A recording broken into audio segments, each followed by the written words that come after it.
Assalamualaikum warahmatullahi wabarakatuh. Jumpa lagi bersama saya di channel Matematika Keluarga. Kali ini kita akan mempelajari masalah peluang. Peluang dikenal juga dengan teori probabilitas atau teori kemungkinan. Pertama kali, konsep pertama yang harus kita pahami adalah ketika kita menjelaskan percobaan dan hasil dari suatu percobaan. Misalkan kita akan melakukan percobaan melempar satu mata uang logam. Kita ambil saja adalah uang logam 500 rupiah. Hasil yang mungkin apabila kita mencoba melempar satu mata uang logam tanpa sisi angka 500, atau hasil yang kedua adalah tanpa sisi gambar, yaitu gambar burung Garuda. Jadi apabila kita mencoba melempar satu mata koin, hasil yang mungkin adalah tanpa sisi angka 500 dan tanpa sisi gambar, yaitu gambar burung Garuda. Nah, kita ambil saja, maka tanpa sisi angka kita ambil angka A besar sebagai menyimbolkan angka. Tanpa sisi gambar, yaitu kita ambil saja huruf G, itu berarti sisi gambar.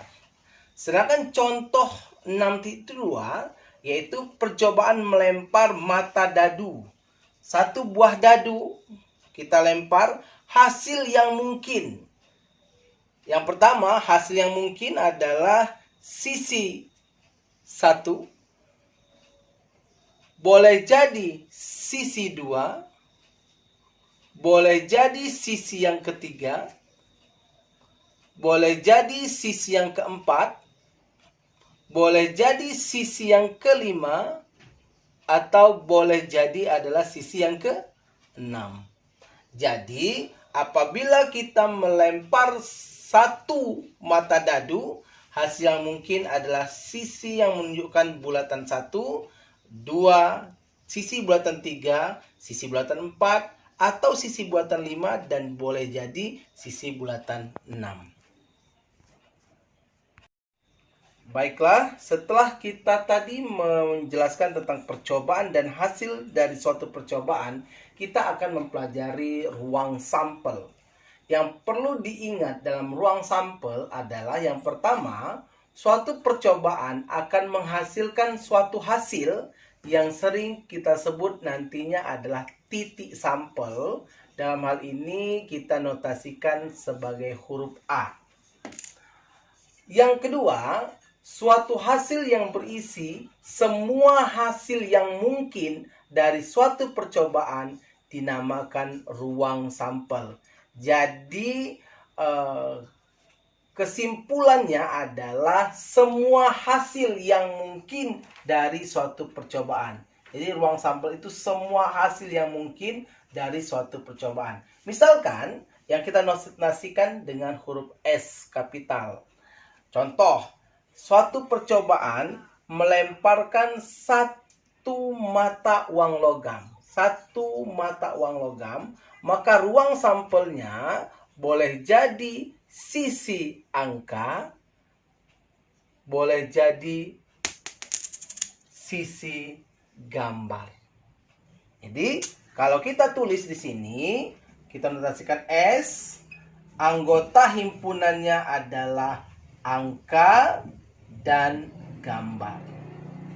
Kalau banyaknya ruang sampel, jadi banyak anggotanya adalah NS, itu adalah 1, 2. Berarti 2 buah.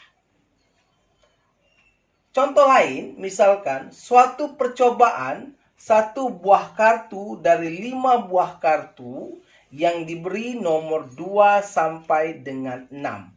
Maka ruang sampelnya adalah, jadi ada 5 buah kartu yang kita beri nomor 2, 3, 4, 5, dan 6. Maka ruang sampelnya adalah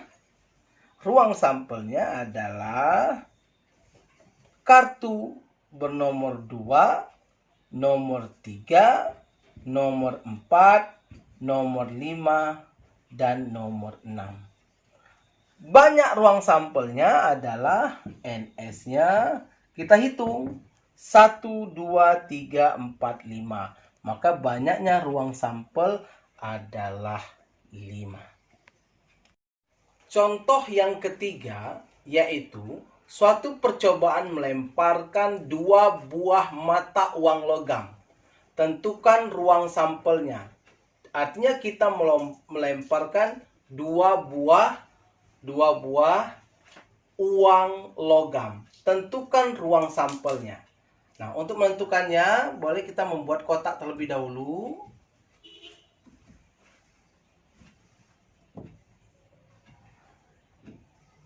Uang logam pertama, uang logam yang kedua. Uang logam pertama terdiri dari angka dan gambar. Sedangkan uang kedua juga terdiri angka dan gambar. Jadi ruang sampelnya boleh jadi angka pada mata uang pertama, angka pada uang yang kedua munculnya nanti. Boleh jadi gambar pada mata uang pertama, angka pada mata uang yang kedua. Boleh jadi angka dan gambar, boleh jadi gambar dan gambar. Jadi apabila kita mau menuliskan himpunannya adalah, jadi ruang sampelnya, himpunan ruang sampelnya terdiri dari angka-angka, gambar angka, angka gambar, dan gambar-gambar. Seperti itu. Maka banyaknya ruang sampel kita hitung 1, 2, 3, 4. Jadi ada 4 buah. Jadi NS-nya banyaknya ruang sampel adalah 4. Berikutnya adalah contoh percobaan yang keempat. Suatu percobaan melemparkan 2 buah dadu. Artinya, percobaan kali ini kita akan melemparkan 2 buah dadu. Kita tanyakan tentukan ruang sampelnya. Sama seperti uang logam tadi, maka kita buat dulu terlebih dahulu sebuah kotak supaya untuk memudahkan saja.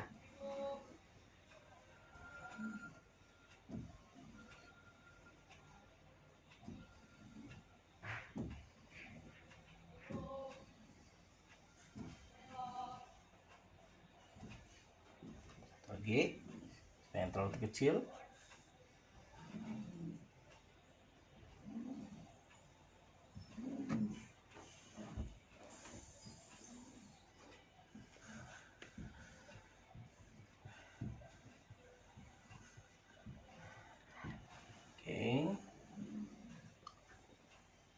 Dadu pertama itu terdiri dari mata dadu 1, 2, 3, 4, 5, dan 6. Mata dadu yang kedua,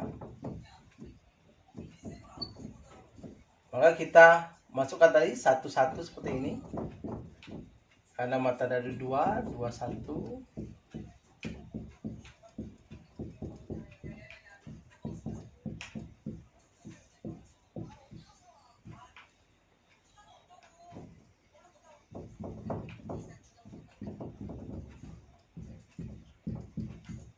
Oh, maaf. 1, 2, 2, 2 ya. Sorry, maaf. 4, 2, 5, 2, 6, 2.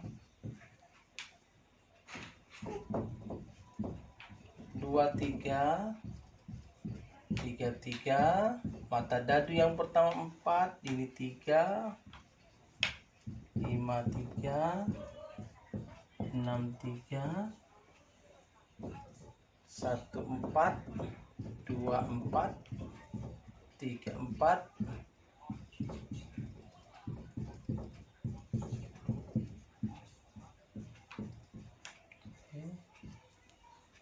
Terus 1, 5, 2, 5,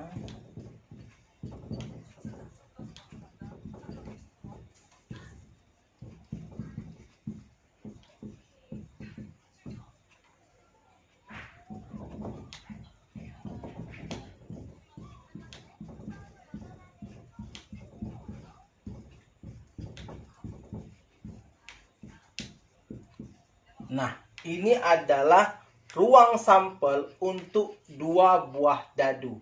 Artinya kalau satu-satu, mata dadu 1, 1, mata dadu 2 adalah 1. Kalau yang ini artinya mata dadu pertamanya 2, mata dadu yang keduanya adalah 5. Jika kalau ditanya berapakah jumlah ruang sampelnya, banyaknya ruang sampel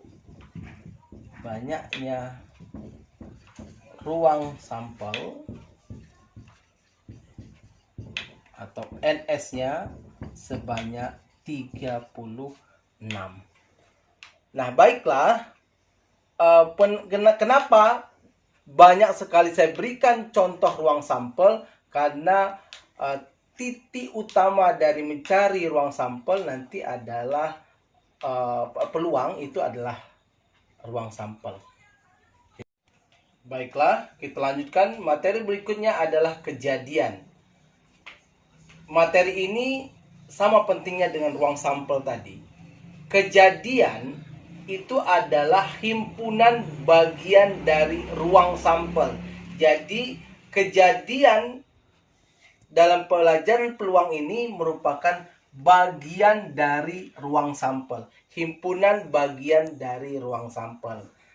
Tadi, pada waktu kita belajar ruang sampel, kita ada suatu percobaan mengambil satu buah kartu yang diberi nomor 2, 3, 4, 5, dan 6. Pertanyaannya adalah tentukan ruang sampelnya. Maka ruang sampelnya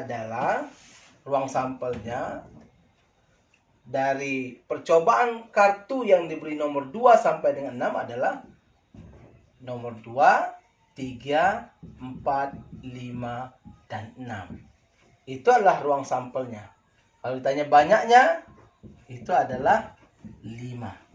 1, 2, 3, 4, 5. Yang berikutnya adalah pertanyaannya, tentukan kejadian terambilnya kartu yang kurang dari 5. Yang kurang dari, jadi dari kartu yang diberi nomor 2, 3, 4, 5, dan 6. Jadi yang kartu kurang dari angka 5 adalah apa? Iya, A-nya adalah kejadiannya adalah 2, 3, 4. Jadi kejadian terambilnya kartu kurang dari 5 yaitu 2, 3, dan 4. Berapa banyak anggotanya? Anggota kejadiannya adalah 3. Misalkan lagi, tentukan misalkan kejadian terambilnya angka ganjil. Nah, dari angka 2, 3, 4, 5, dan 6, apa saja angka ganjilnya? Angka ganjilnya adalah angka 3 dan angka 5. Berapa banyaknya anggotanya? Adalah 2. Jadi kejadian di sini adalah bagian dari ruang sampel itu sendiri. Jadi dibatasi kejadian itu himpunan bagian dari ruang sampel. Jadi di sini ruang sampelnya ada nomor 2 sampai dengan 6. Kalau kejadian terambil kartu kurang dari 5, berarti bukan dari angka 1, karena angka 1 kan tidak ada. Di sampel, di ruang sampel itu ada 2, 3, 4. Jadi 2, 3, 4. Kejadian terambilnya angka ganjil kan banyak angka ganjil. 1, 2, 1, 3, 5, 7, 9. Tapi kita tidak masuk karena yang kita ambil kejadian sini adalah himpunan bagian dari ruang sampel. Jadi ingatkan, kejadian itu merupakan himpunan bagian dari ruang sampel. Setelah kita mempelajari kejadian, bagian yang terpenting berikutnya adalah konsep dasar belajar peluang adalah kita memasuki peluang suatu kejadian. A, suatu kejadian pada ruang sampel yang berisi banyaknya anggota A hasil dari A himpunan bagian dari ruang sampel. Ingatkan bahwa kejadian A itu harus himpunan bagian dari ruang sampel. Maka peluang kejadian A dirumuskan, peluang kejadian A sama dengan banyaknya anggota bagian A dibagi dengan banyaknya ruang sampel. Contoh, 8 bola diberikan nomor 1 sampai dengan 8. Ditempatkan dalam sebuah kotak. Suatu percobaan mengambil 1 bola dari kotak tersebut. Jadi ada 8 bola dimasukkan di dalam sebuah kotak dan kita ambil 1 bola dari kotak tersebut. Tentukan ruang sampelnya. Ruang sampelnya artinya itu bola angka 1, 2, 3, 4, 5, 6, 7, 8. Karena dalam soal itu kan nomor 1 sampai 8, banyaknya ruang sampelnya adalah 1, 2, 3, 4, 5, 6, 7, 8. Peluang kejadian terambil bola genap. Apa saja yang genap, anggota kejadian genap, itu angkanya adalah 2, 4, 6, 8. Berapa banyaknya anggota A-nya? Kita hitung tuh 2, 3, 4. Maka apabila kita sudah dapat peluang kejadiannya, disimpulkan bahwa peluang kejadian A terambilnya bola genap adalah banyaknya anggota A dibagi dengan banyaknya ruang sampel, yaitu 4. Banyak anggotanya A itu 4 dibagi 8 atau 1/2.